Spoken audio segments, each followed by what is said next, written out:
الحمدللہ وحدہ لا شریک لہ والصلاة والسلام علی من لا نبی بعدہ۔ نفل نماز اور تہجد کی نماز جماعت کے ساتھ ادا کرنا صحیح ہے، لیکن شرط یہ ہے کہ تداعی نہ ہو۔ اب تداعی کس کو کہتے ہیں؟ تو تداعی کے لغوی معنی ہے کہ بلانا، ایک دوسرے کو بلانا۔ فقہائے کرام نے تداعی کی تعریف یوں کی ہے کہ امام کے علاوہ 3 مقتدی ہو یا 3 سے زیادہ مقتدی ہو تو اس کو تداعی کہتے ہیں، اور اگر 1 مقتدی یا 2 مقتدی ہو تو اس کو تداعی نہیں کہتے۔ لہذا اب یہاں مسئلے کی 3 صورت بنتی ہے۔ پہلی صورت، اگر 1 مقتدی یا 2 مقتدی کو لے کر نفل نماز جماعت کے ساتھ ادا کی جائے تو یہ مکروہ نہیں ہے، بلکہ بغیر کسی کراہت کے صحیح ہے۔ دوسری صورت، اگر 3 مقتدی کو لے کر جماعت کی جائے تو اس کے بارے میں فقہائے کرام کا اختلاف ہے۔ بعض فقہائے کرام کہتے ہیں کہ مکروہ ہے اور بعض فقہائے کرام فرماتے مکروہ نہیں ہے۔ تیسری صورت، اگر 4 مقتدی یا 4 سے زیادہ مقتدی کو لے کر نفل نماز جماعت کے ساتھ ادا کی جائے تو اس صورت کے بارے میں فقہائے کرام، حنفی مسلک کے تمام فقہائے کرام فرماتے ہیں کہ مکروہ تحریمی ہے، اور راجح قول کے مطابق مکروہ تحریمی ہے، سوائے 3 نماز کے۔ نمبر 1، صلاۃ استسقاء، بارش طلب کرنے کی نماز۔ نمبر 2، صلاۃ کسوف، سورج گرہن کی نماز۔ نمبر 3، رمضان میں تراویح کی نماز۔ ان 3 نمازوں کے علاوہ باقی جتنی بھی نفل نمازیں ہیں، چاہے صلاۃ التسبیح ہو، چاہے تہجد کی نماز ہو، تمام نفل نمازوں کو 4 مقتدی یا 4 سے زیادہ مقتدی کو لے کر جماعت کے ساتھ ادا کرنا مکروہ تحریمی ہے۔ دلیل: بخاری شریف جلد نمبر 1 صفحہ نمبر 238 اور مسلم شریف جلد نمبر 1 صفحہ نمبر 409 کے اندر روایت موجود ہے کہ ایک مرتبہ حضرت عبداللہ بن عمر رضی اللہ تعالی عنہ، جو بہت زیادہ سنتوں کے پابند صحابی ہے، حجرہ عائشہ کے ساتھ ٹیک لگا کر بیٹھے ہوئے تھے تو کچھ لوگوں کو دیکھا مسجد نبوی کے اندر چاشت کی نماز جماعت کے ساتھ ادا کر رہے ہیں، تو فرمایا ھذہ بدعۃ، یہ بدعت ہے۔ اب سوال یہ ہوتا ہے کہ اللہ کے رسول صلی اللہ علیہ وسلم نے چاشت کی نماز نہیں پڑھی تو پھر صحابی رسول نے کیوں فرمایا یہ بدعت ہے؟ نووی کو اٹھاؤ، امام نووی فرماتے ہیں کہ ان لوگوں نے ایک انفرادی عمل کو اجتماعی بنا دیا، ایک انفرادی عمل کو اجتماعیت کا رنگ دے دیا، جس کی وجہ سے صحابی رسول نے فرمایا ہے کہ یہ بدعت ہے۔ اور قاعدہ بھی یہی ہے کہ ایک انفرادی عمل کو اجتماعیت کا رنگ دے دیا جائے، اجتماعی بنا دیا جائے تو یہ اس کی بدعت ہونے کی دلیل ہے۔ اسی طرح کوفہ کے ایک مسجد کے اندر حضرت عبداللہ بن مسعود رضی اللہ تعالی عنہ نے کچھ لوگوں کو دیکھا کہ جماعت کے ساتھ زور زور سے درود شریف پڑھ رہے ہیں اور تسبیح پڑھ رہے ہیں، تو فرمایا ما اراکم الا مبتدعین، میں تم لوگوں کو بدعتی دیکھتا ہوں، اور تمام لوگوں کو مسجد سے نکال دیا۔ تو اب یہاں پر بھی سوال ہوتا ہے کہ حضرت عبداللہ بن مسعود رضی اللہ تعالی عنہ کو درود شریف کی فضیلت معلوم نہیں، تسبیح کی فضیلت معلوم ہے، تو پھر فرمایا کیوں ما اراکم الا مبتدعین، میں تم لوگوں کو بدعتی دیکھتا ہوں؟ تو محدثین فرماتے ہیں کہ یہاں پر ان لوگوں نے ایک انفرادی عمل کو اجتماعیت کا رنگ دے دیا، جس کی وجہ سے صحابی رسول نے فرمایا ہے کہ یہ بدعت ہے اور ان لوگوں کو مسجد سے نکال دیا۔ اسی طرح حدیث کی کتابوں میں اور حدیث کی شروحات میں اور فقہ کی کتابوں میں جہاں پر بھی قیام اللیل کا لفظ آتا ہے، قیام اللیل، تو وہاں تراویح کی نماز مراد ہوتی ہے۔ چنانچہ بخاری شریف کے اندر امام بخاری علیہ رحمہ نے باب بندھا ہے، باب فضل من قام رمضان، جلد نمبر 1 صفحہ نمبر 269 کے اندر باب فضل من قام رمضان، اور اس کے تحت تراویح کی روایت کو ذکر کیا ہے۔ اسی طرح اگر کسی جگہ قیام اللیل سے تراویح کی نماز مراد نہ ہو بلکہ وہاں پر تہجد کی نماز مراد ہو تو تہجد کی نماز جماعت کے ساتھ مراد نہیں بلکہ تہجد کی نماز انفرادی طور پر مراد ہے۔ بدر ثنا کے اندر یہی لکھا ہوا ہے، عمدۃ القاری اور فتح الباری کے اندر یہی موجود ہے۔ لیکن کچھ لوگ تہجد کی نماز اور نفل نماز کو جماعت کے ساتھ مطلقاً ادا کرنا جائز سمجھتے ہیں، اور دلیل میں بخاری شریف کی حضرت عتبان بن مالک رضی اللہ تعالی عنہ کی روایت کو پیش کرتے ہیں۔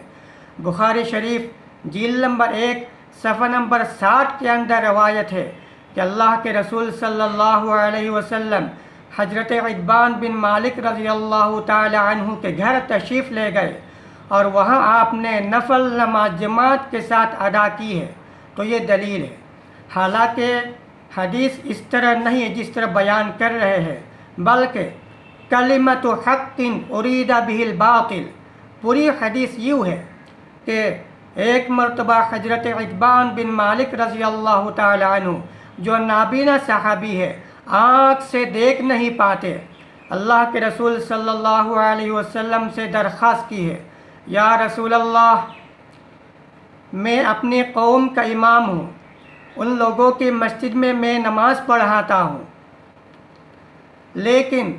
مسجد اور میرے گھر کے بیچ میں ایک نالی آتی ہے اور بارش کے موسم میں وہ نالی پانی سے بھر جاتی ہے، اور میری آنکھ کے اندر تکلیف ہے، میں آنکھ سے معذور ہوں، اس وجہ سے میں مسجد جا نہیں پاتا، مجھے چلنا پھرنا بہت دشوار ہے، لہٰذا میں یہ چاہتا ہوں کہ آپ میرے گھر آ کر کے 2 رکعت برکت کے طور پر نفل نماز پڑھ دیں تاکہ اس گھر کو میں مسجد بناؤں، یہاں میں ہمیشہ نماز پڑھوں اور لوگوں کو بھی یہاں نماز پڑھاؤں۔ اللہ کے رسول صلی اللہ علیہ وسلم حضرت ابوبکر صدیق رضی اللہ تعالی عنہ کے ساتھ عتبان بن مالک کے گھر تشریف لے گئے اور فرمایا، این تحب ان اصلی، تم کہاں چاہتے ہو میں کہاں نماز پڑھوں؟ تو انہوں نے اشارے سے بتلا دیا یہاں، تو آپ صلی اللہ علیہ وسلم نے 2 رکعت نفل نماز پڑھی، اور آپ نے یہ نہیں فرمایا کہ میری اقتداء کرو، جماعت کے ساتھ پڑھو، یہ نہیں فرمایا، بلکہ حضرت عتبان بن مالک نے خود بخود اللہ کے رسول کی اقتداء کر لی پیچھے سے، اور ابوبکر صدیق نے اقتداء کی یا نہیں کہ اس کے بارے میں روایت کے اندر ذکر نہیں ہے۔ خیر، اللہ کے رسول صلی اللہ علیہ وسلم نے نفل نماز پڑھائی اور ایک جماعت کی شکل بن گئی، تو یہ دلیل پیش کر دی۔ حالانکہ یہ روایت انہی صحابی کے ساتھ خاص ہے، کیونکہ اللہ کے رسول صلی اللہ علیہ وسلم نے برکت کے طور پر ان کے گھر میں 2 رکعت نفل نماز پڑھی ہے، اور وہ بھی تاکہ یہ صحابی ہمیشہ یہاں ہمیشہ نماز پڑھیں اور لوگوں کو نماز پڑھائیں یا مسجد بنائیں، لہٰذا یہ حدیث حضرت عتبان بن مالک رضی اللہ تعالی عنہ پر خاص ہے، یہ حدیث دوسروں پر فٹ کرنا صحیح نہیں ہے،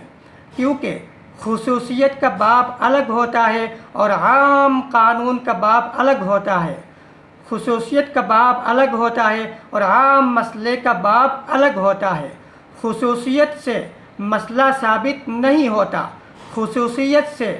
مسئلہ ثابت نہیں ہوتا، خصوصیت سے عمل ثابت نہیں ہوتا، لہٰذا اگر دعویٰ عام ہو تو دلیل بھی عام ہونی چاہیے، اگر دعویٰ خاص ہو تو دلیل بھی خاص ہونی چاہیے۔ اگر دعویٰ عام ہو اور دلیل آپ پیش کر دیں خاص، تو یہ دلیل کیسے بن سکتی ہے؟ لہٰذا یہ روایت انہی صحابی پر خاص ہے، کسی اور پر فٹ کرنا صحیح نہیں ہے۔ اسی طرح ایک دلیل یہ پیش کرتے ہیں کہ حضرت عبداللہ بن عباس رضی اللہ تعالی عنہ کا وہ مشہور قصہ ہے کہ اللہ کے رسول صلی اللہ علیہ وسلم تہجد کے نماز کے اندر مشغول ہو گئے، تو عبداللہ بن عباس رضی اللہ تعالی عنہ اللہ کے رسول کے دائیں جانب کھڑے ہو گئے، تو اللہ کے رسول نے ان کے کان پکڑ کر کے دائیں جانب کھڑا کر دیا۔ تو یہاں پر مقتدی ایک ہے، حضرت عبداللہ بن عباس۔ تو یہ حدیث بھی حضرت عبداللہ بن عباس کے ساتھ خاص ہے، یہ روایت خصوصیت کے ساتھ تعلق رکھتی ہے، دوسروں پر فٹ کرنا صحیح نہیں ہے۔ یا پھر اس کا جواب یہ دے دیا گیا کہ اللہ کے رسول صلی اللہ علیہ وسلم نے ایک مقتدی کو لے کر نفل نماز تہجد کی نماز جماعت کے ساتھ ادا کر کے امت کو یہ بتلا دیا کہ